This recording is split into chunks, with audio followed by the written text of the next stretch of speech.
ನಮಸ್ಕಾರ ವೀಕ್ಷಕರೇ, welcome to serial ಸುದ್ದಿ. ಇವತ್ತಿನ ಸಂಚಿಕೆಯಲ್ಲಿ ಅಗ್ನಿಸಾಕ್ಷಿ ಧಾರಾವಾಹಿಯಲ್ಲಿ ಏನೇನಾಗುತ್ತೆ ಅಂತ ನೋಡೋಣ ಬನ್ನಿ. ಪ್ರಾರಂಭದಲ್ಲಿ ಮೀಟಿಂಗ್ ಹೋಗಬೇಕು ಅಂತ ಹೇಳಿ ಅಗ್ನಿ ಮತ್ತು ಸಾಕ್ಷಿ ನಿಂತ್ಕೊಂಡು ಮಾತಾಡ್ತಾ ಇರ್ತಾರೆ.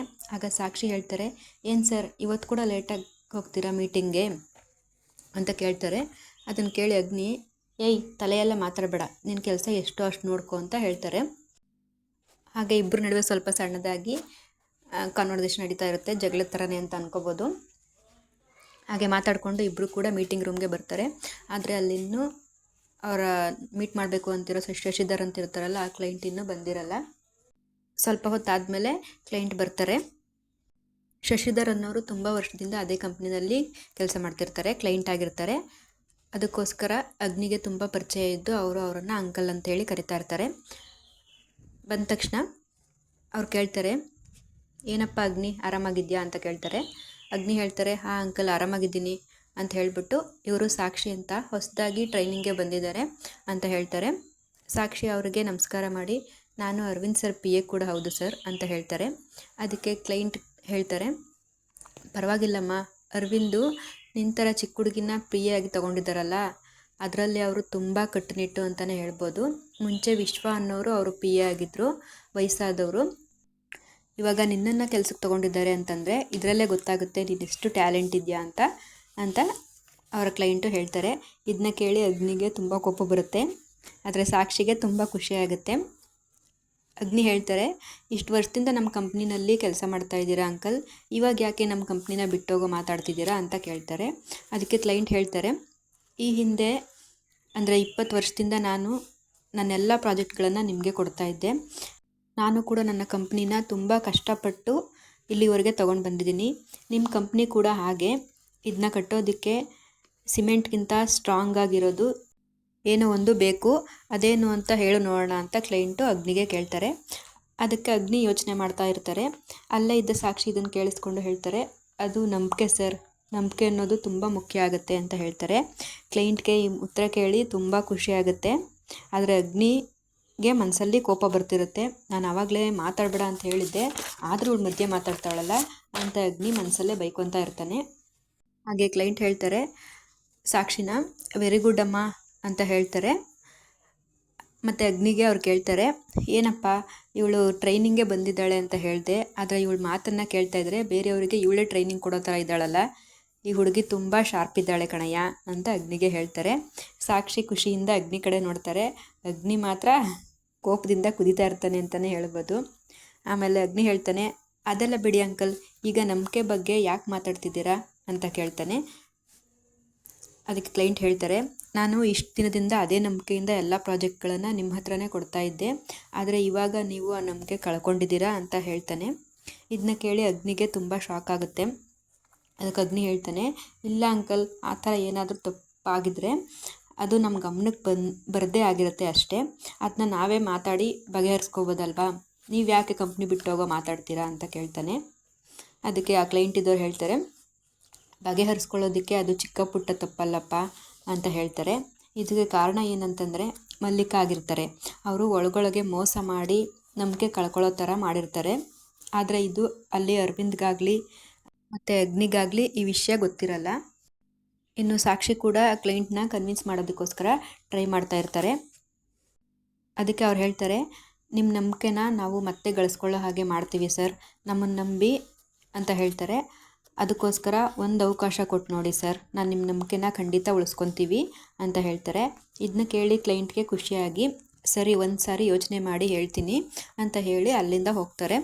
ಅವ್ರು ಹೋದ್ಮೇಲೆ ಅಗ್ನಿ ಕೋಪದಲ್ಲಿ ಸಾಕ್ಷಿನೇ ನೋಡ್ತಾ ಇರ್ತಾನೆ. ಅದಕ್ಕೆ ಸಾಕ್ಷಿ ಹೇಳ್ತಾರೆ, ಏನಾಯ್ತು ಸರ್ ಇವಾಗ, ಯಾಕೆ ಹೀಗೆ ನೋಡ್ತಿದ್ದೀರಾ ಅಂತ ಕೇಳ್ತಾರೆ.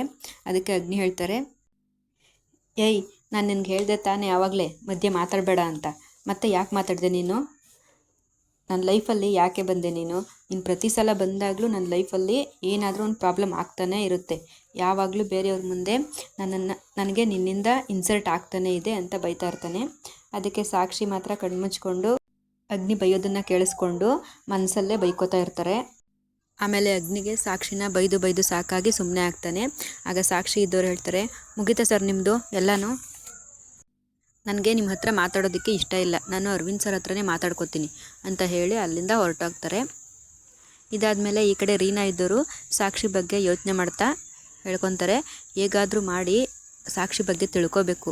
ಈ ಸಾಕ್ಷಿಯಿಂದ ಮಲ್ಲಿಕಾ ಮೇಡಮ್ ಹತ್ರ ನಾನು ಬೈಸ್ಕೊಳ್ಳೋದೇ ಆಗೋಯಿತು. ಇವಳಿಗೆ ಹೇಗೆ ಇಷ್ಟೊಂದು ಟ್ಯಾಲೆಂಟ್ ಬಂತು, ಯಾವಾಗಲಾದರೂ ಒಂದು ಸಾರಿ ಇವಳ ಫೈಲ್ ನೋಡಿದ್ರೆ ಗೊತ್ತಾಗುತ್ತೆ ಅಂತ SD ರೂಮ್ ಕಡೆ ಹೋಗಿ ಸಾಕ್ಷಿ ಫೈಲ್ ನೋಡೋದಕ್ಕೆ ಹೋಗ್ತಾರೆ. ಇನ್ನು ಈ ಕಡೆ ಮಲ್ಲಿಕಾ ಅವರು ಮನೆಗೆ ಬರ್ತಾರೆ. ಅವ್ರು ಬಂದ ತಕ್ಷಣ ಅದಿತಿ ಕೇಳ್ತಾರೆ, ಚಿಕ್ಕಿ ಅಣ್ಣ ಎಲ್ಲಿ, ಅವ್ನ ಫೋನ್ ಕೂಡ ರಿಸೀವ್ ಮಾಡ್ತಾ ಇಲ್ಲ ಅಂತ ಹೇಳ್ತಾರೆ.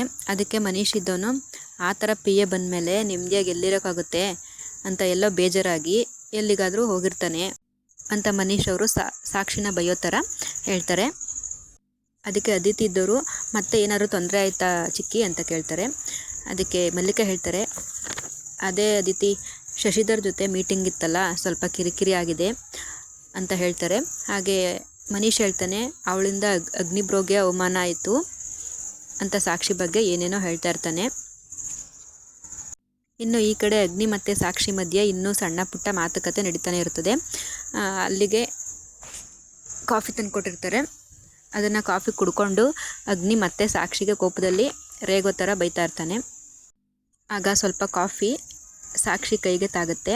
ಅದನ್ನು ನೋಡಿ ಅಗ್ನಿಗೆ ಶಾಕ್ ಆಗುತ್ತೆ. ತಕ್ಷಣ ಸಾಕ್ಷಿ ಕೈ ಹಿಡ್ಕೊಂಡು ಒಂದು ಟಿಶ್ಯೂ ಪೇಪರ್ ತೊಗೊಂಡು ಕಾಫಿನ ಒರೆಸ್ತಾ ಇರ್ತಾನೆ. ಹೀಗೆ ಬ್ಯಾಕ್ಗ್ರೌಂಡಲ್ಲಿ ಒಂದು ರೊಮ್ಯಾಂಟಿಕ್ ಸಾಂಗ್ ಕೂಡ ಬರ್ತಿರುತ್ತೆ.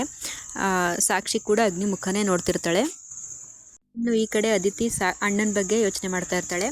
ಅದನ್ನು ನೋಡಿ ಗೋಪಿ ಹೇಳ್ತಾರೆ ಅದಿತಿಗೆ, ಸಾಕ್ಷಿ ಬಗ್ಗೆ ಹೊಗಳುತ್ತಾ ಹೇಳ್ತಾರೆ, ಸಾಕ್ಷಿ ಅವರ ನಕ್ಷತ್ರ ರಾಶಿ ನೋಡಿದ್ದೀನಿ, ಅವರು 4 ಜನಕ್ಕೆ ಸಹಾಯ ಮಾಡ್ತಾರೆ ವಿನಃ ಯಾರಿಗೂ ಕೆಟ್ಟದ್ದನ್ನು ಬಯಸಲ್ಲ, ಅವ್ರು ಹೇಳಿದ್ರ ಬಗ್ಗೆ ನಿನ್ನ ತಲೆ ಕೆಡಿಸ್ಕೊಬೇಡಮ್ಮ ಅಂತ ಹೇಳ್ತಾರೆ. ಅದಕ್ಕೆ ಅದಿತಿ ಕೇಳ್ತಾರೆ, ನೀವು ಯಾವಾಗ ಸಾಕ್ಷಿ ರಾಶಿ ನಕ್ಷತ್ರ ತಿಳ್ಕೊಂಡ್ರಿ ಅಂತ ಕೇಳ್ತಾರೆ. ಅದಕ್ಕೆ ಗೋಪಿ ಅಣ್ಣ ಹೇಳಿದರು, ಅಷ್ಟೇ ಅಲ್ಲಮ್ಮ, ನನ್ನ ಹತ್ರ ಅವಳು ಇಡೀ ಜಾತಕನೇ ಇದೆ ಅಂತ ಹೇಳ್ತಾ ಇರ್ತಾರೆ. ಹಾಗೆ ಸಾಕ್ಷಿಯವ್ರ ಜಾತಕ ತುಂಬ ಚೆನ್ನಾಗಿದೆ, ಅವ್ರು ಹೋಗೋ ಮನೆ ಹಾಲುಕ್ತಂಗೆ ಉಕ್ಕುತ್ತೆ, ಅದು ಇದು ಅಂತ ಸಾಕ್ಷಿ ಬಗ್ಗೆ ಒಳ್ಳೆ ಮಾತನ್ನು ಹೇಳ್ತಾ ಇರ್ತಾರೆ ಈ ಗೋಪಿ. ಇನ್ನು ಈ ಕಡೆ ಅಗ್ನಿ ಮತ್ತು ಸಾಕ್ಷಿ ಹಾಗೆ ಮುಖ ನೋಡ್ಕೊಂಡಿರ್ತಾರೆ. ಅಗ್ನಿ ಸಾಕ್ಷಿಗೆ ಸಾರಿ, ಅದು ಗೊತ್ತಾಗಿಲ್ಲ ಅಂತ ಹೇಳ್ತಾನೆ. ಸಾಕ್ಷಿ ಇದ್ದವರು, ಪರವಾಗಿಲ್ಲ ಸರ್, ಇಟ್ಸ್ ಓಕೆ ಅಂತ ಹೇಳ್ತಾರೆ. ಒಂದು ಸ್ವಲ್ಪ ಹೊತ್ತು ಒಬ್ರ ಮುಖ ಒಬ್ರು ನೋಡ್ತಾ ಇರ್ತಾರೆ. ಆಮೇಲೆ ಅಗ್ನಿಗೆ ಸ್ವಲ್ಪ ಕೋಪ ಬಂದು, ರೀ ನಿಮ್ಗೇನು ಮಾಡೋಕ್ಕೆ ಕೆಲಸ ಇಲ್ವಾ, ಹೋಗಿ ಅಂತ ಹೇಳ್ತಾರೆ. ಅದಕ್ಕೆ ಸಾಕ್ಷಿ ಇದ್ದವ್ರು ಹೇಳ್ತಾರೆ, ಇಷ್ಟೊತ್ತವರೆಗೂ ಈ ಥರ ಕಾಳಜಿ ಮಾಡಿ ಈಗ ರೇಗ್ತಾ ಇದ್ದಾರಲ್ಲ ಅಂತ ಹೇಳಿಬಿಟ್ಟು, ಸರ್ ನಿಮ್ಗೇನು ಸ್ಪ್ಲಿಟ್ ಪರ್ಸ್ನಾಲಿಟಿ ಇದೆಯಾ, ಒಂದೊಂದು ಸರಿ ಒಂದೊಂದು ಥರ ಆಡ್ತಿರಲ್ಲ, ಹೋಗಿ ಒಳ್ಳೆ ಡಾಕ್ಟರ್ ಹತ್ರ ತೋರಿಸ್ಕೊಳ್ಳಿ ಅಂತ ಹೇಳಿಬಿಟ್ಟು ಅಲ್ಲಿಂದ ಹೊರಟೋಗ್ತಾಳೆ. ಇದಿಷ್ಟು ಇವತ್ತಿನ ಸಂಚಿಕೆ ಫ್ರೆಂಡ್ಸ್. ಮುಂದೆ ಏನೇನಾಗುತ್ತೆ ಅನ್ನೋದನ್ನು ಮುಂದಿನ ಸಂಚಿಕೆಯಲ್ಲಿ ನೋಡೋಣ. ಆ ಕ್ಲೈಂಟ್ ಅವರು ಮತ್ತೆ ಕಂಪ್ನಿಗೆ ವಾಪಸ್ ಬರೋದಕ್ಕೆ ಒಪ್ಕೊಳ್ತಾರೆ. ಹಾಗೆ ಅಗ್ನಿ ಮತ್ತು ಸಾಕ್ಷಿ ನಡುವೆ ಪ್ರೀತಿ ಶುರುವಾಗುತ್ತಾ ಅನ್ನೋದನ್ನು ಮುಂದಿನ ಸಂಚಿಕೆಯಲ್ಲಿ ನೋಡೋಣ. ಇನ್ನು ಯಾರ್ಯಾರು ನನ್ನ ಚಾನಲ್ನ ಸಬ್ಸ್ಕ್ರೈಬ್ ಮಾಡ್ಕೊಂಡಿಲ್ಲ, ಪ್ಲೀಸ್ ಸಬ್ಸ್ಕ್ರೈಬ್ ಮಾಡ್ಕೊಂಡು ನೋಡಿ ಆ್ಯಂಡ್ ಲೈಕ್ ಮಾಡಿ, ಶೇರ್ ಮಾಡಿ. Thank you for watching.